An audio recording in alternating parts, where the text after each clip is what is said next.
ছাত্রলীগ যুবলীগের কিছু লোকজন শাহবাগ মোড়ে ছিল, ভূত দেখলে যেরকম দৌড় মারে ঠিক আমাকে দেখে ওই একই স্টাইলে দৌড় মারলো। শাহবাগ মোড় দখল করলাম, আন্দোলনটা আবার বেগমান হয়ে গেল। তারেক রহমান সাহেবের সাথে প্রতিদিনই কথা হতো। ওনার কাছে রাত্রে জিজ্ঞেস করলাম যে স্যার, উনি আমার কাছে জিজ্ঞেস করলে তোমার এখন শরীরের কি অবস্থা? আমি বললাম স্যার, সেলাই এখনো কাটা হয়নি, তবে সেলাই শুকাই গেছে, আমি কালকে মিছিল বের করতে চাই। বলছে এই পরিস্থিতিতে তুমি যাবা, ঠিক হবে না, সবাইকে দিয়ে করাও। আমি বলছি স্যার, যদি বেঁচেই না থাকি তাহলে পা দিয়ে কি লাভ? দেশটা যদি বেঁচে না থাকে তাহলে পা দিয়ে কি লাভ? তো উনি মানে তার কর্মীর প্রতি তার ভালোবাসা আছে, তার দেশের প্রতিও তার ভালোবাসা আছে, দুইটা মিলাই উনি একটা সময় অনুমতি দিলেন যে আচ্ছা ঠিক আছে, যাও, আল্লাহ ভরসা, আল্লাহর উপরে ভরসা রেখে পথ চলো। তখন আমরা আমাদের ইউনাইটেড সংগঠন, আমরা আমাদের একটা মেসেজ দিলেই মনে করেন আমাদের সবার কাছে মেসেজ পৌঁছে যায়। গ্রুপে একটা মেসেজ দিলে সবার কাছে একদম ওয়ার্ড লেভেল, ইউনিট লেভেল পর্যন্ত মেসেজ পৌঁছে যাবে।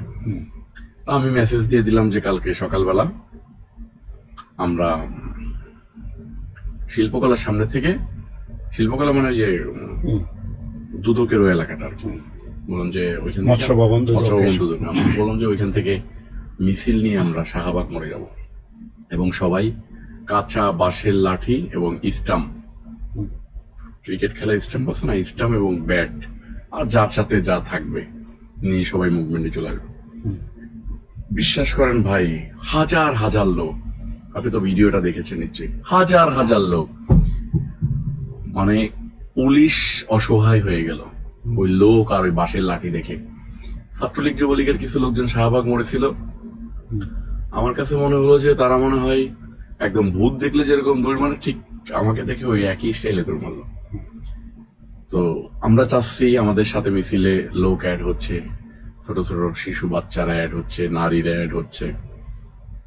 ওইখানে গেলাম, যাওয়ার পরে পুলিশকে ফুল দিলাম, মানে ওরা যে পরিমাণ ভীতু হয়ে গেছে, ওদেরকে ফুল দিয়ে বুঝাইলাম যে না ঠিক আছে, পাবলিককে ফুল দিলাম। শাহবাগ মোড় দখল করলাম, আন্দোলনটা আবার বেগমান হয়ে গেল। 5 তারিখে ভোর সকালবেলা একদম 5টা থেকে শুরু করলাম। আল্লাহ পাক রব্বুল আলামিন কবুল করলো। এই বাংলা মোটর দিয়ে, শাহবাগ দিয়ে বাংলা মোটর দিয়ে আপনাদের এই অফিসের সামনে দিয়ে গণভবনে গেলাম। গণভবনটা আমি প্রধানমন্ত্রীর কার্যালয়ে ছিলাম।